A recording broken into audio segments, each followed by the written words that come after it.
Imagine standing at the precipice.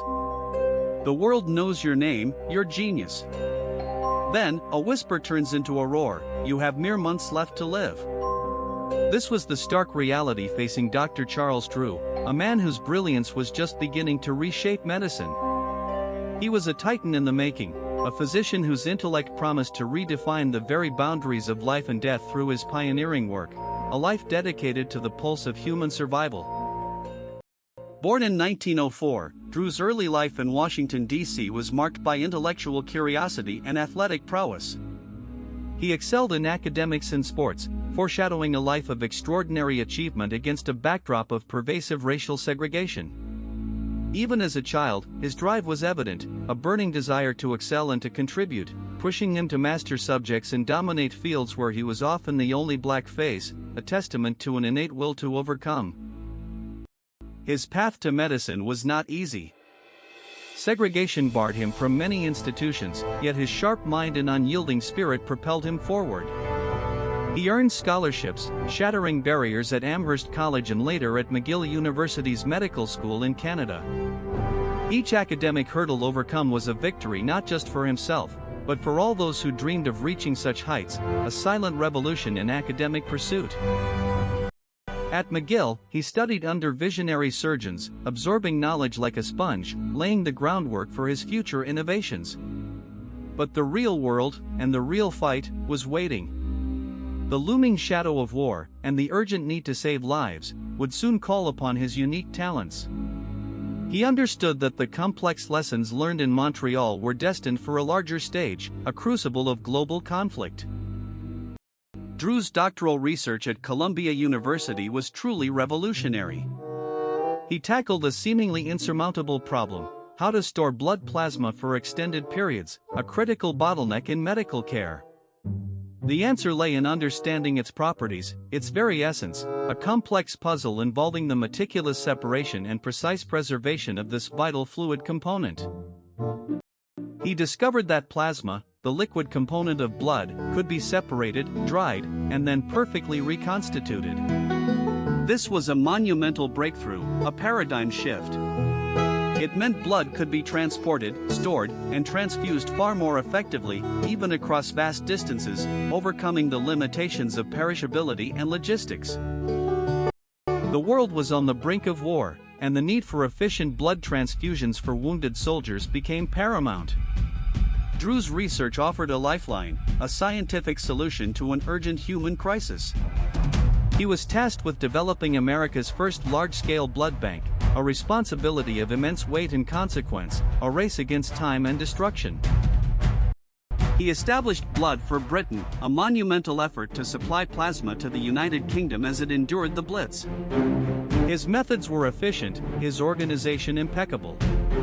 Tens of thousands of units were collected and shipped, a testament to his vision and leadership in a time of desperate need. This initiative alone saved countless lives amidst the relentless bombing, a beacon of hope. This remarkable success led to the directorship of the American Red Cross Blood Bank. He implemented his system nationwide, creating a vast network that would fuel the war effort and save American lives. It was a monumental undertaking, demanding precision, logistical genius, and unwavering dedication, transforming how a nation mobilized its vital medical resources for survival. But beneath the towering triumph, a personal storm was brewing. In the midst of his groundbreaking work, Drew received devastating news. A rare, aggressive form of cancer had taken hold of his body. The prognosis was grim, only months to live. The cruelest of ironies for a man whose life's work was dedicated to the preservation of life itself. The irony was profound, almost unbearable. The man who had dedicated his life to preserving and extending life was now facing his own mortality. How does one confront such a stark injustice, such a personal affront to one's own life's work and purpose? The weight of this diagnosis must have felt crushing, a stark contrast to the universal hope he so diligently offered to others. Many would crumble under such a burden. Many would retreat into despair. But Charles Drew was not many. He chose to continue his work, to fight not just for his own dwindling time, but for the countless lives his research would continue to touch and save. His fight became even more urgent, fueled by the very seconds he was now racing against, a desperate race against cellular decay. He continued to teach, to inspire, to push the boundaries of medical science, even as his body weakened. His lectures, once filled with robust energy, now carried an even deeper resonance, a poignant wisdom born of his own struggle. He poured his remaining strength into his students, ensuring his legacy would live on through them. His condition made it difficult to travel, to oversee operations as he once had. Yet, his mind remained sharp, his commitment unwavering. He found new ways to contribute, offering counsel, refining techniques, and mentoring the next generation of medical pioneers who would carry his torch forward into the future. The racial discrimination Drew faced extended even to his medical care. There are accounts suggesting he was initially denied admission to certain hospitals due to his race, a cruel injustice compounded by his life-saving work. This prejudice, a stain on society, highlighted the systemic barriers he constantly fought against, both personally and professionally. Despite this indignity, his resolve did not falter. He continued to advocate for equality in medicine, for fair treatment and opportunity for all, regardless of race. His personal suffering only seemed to deepen his commitment to the broader cause of social justice within the medical field and beyond. His illness progressed, but his spirit remained unbroken. He found solace and strength in his family, his wife and children, who were his anchor in the storm. Their love and support provided a vital refuge, a reminder of the precious human connections that give life its deepest meaning. The scientific community lauded his contributions. His name became synonymous with blood banking and plasma preservation. His doctoral thesis, Banked Blood, a study in blood preservation, remains a cornerstone of modern transfusion medicine, a testament to his profound understanding and groundbreaking research. His innovations directly impacted the survival rates of soldiers during World War II and continue to save lives today. The principles he established form the foundation of every blood bank, every transfusion protocol, worldwide. His legacy is etched not in stone, but in the very veins of humanity. The philosophical implications of his work are immense. He demonstrated that through scientific ingenuity and dedication, humanity could overcome biological limitations, literally cheating death for countless individuals. This power, wielded responsibly, speaks to our potential for profound good. Drew's life is a powerful reminder that our greatest contributions often arise from our deepest struggles. The challenges he faced, both personal and societal, forged him into a leader and innovator of unparalleled significance. His story transcends medicine, it is a human story of resilience. His illness, though a personal tragedy, did not define him.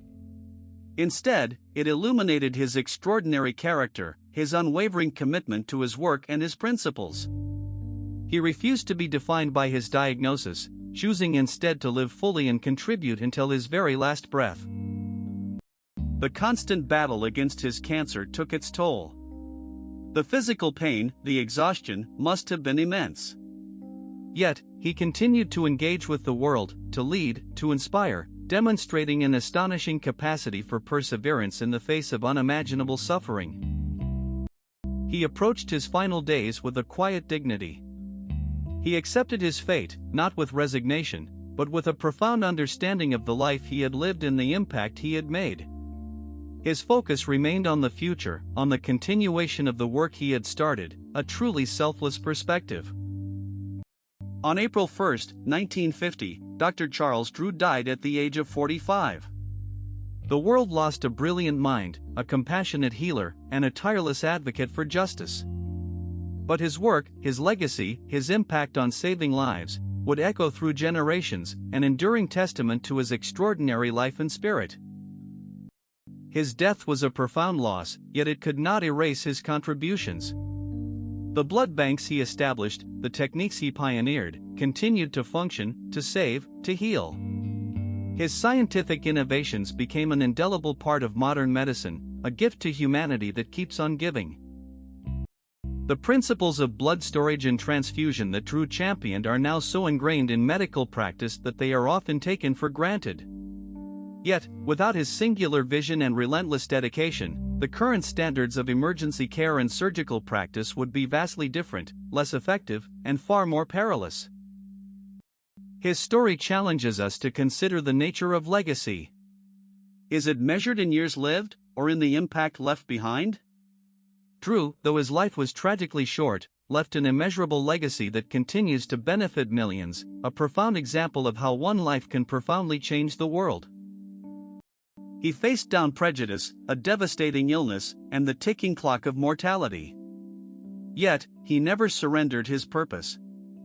He dedicated his final months not to despair, but to the continuation of his life's work, a testament to an indomitable will and an extraordinary love for humanity.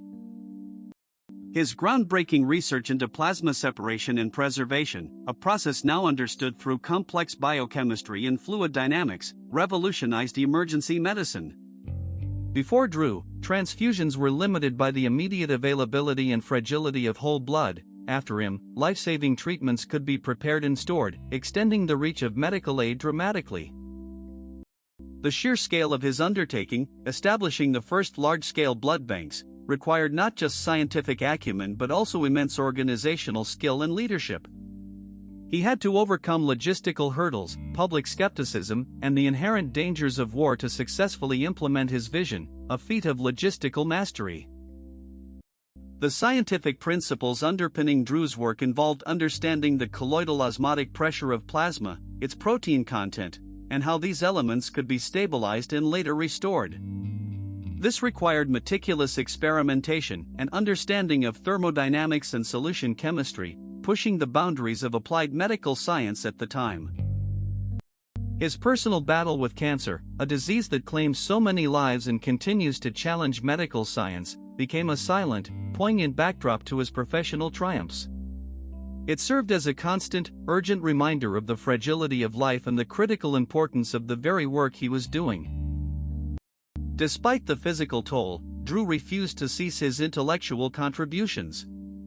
He continued to mentor, to publish, and to consult, his mind a powerful engine of innovation even as his body faltered. This dedication speaks to a profound commitment to his calling, a refusal to let illness extinguish his purpose.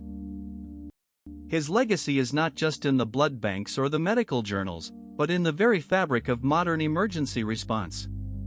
The rapid availability of plasma and blood products, a direct result of his pioneering work, has saved untold numbers of lives in accidents, battles, and natural disasters.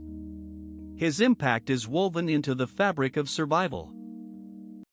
Dr. Charles Drew's life was a testament to the power of human resilience, intellect, and compassion. He defied expectations, overcame profound obstacles, and left an indelible mark on the world. He reminds us that even in the face of terminal illness, one can forge a legacy of immeasurable value.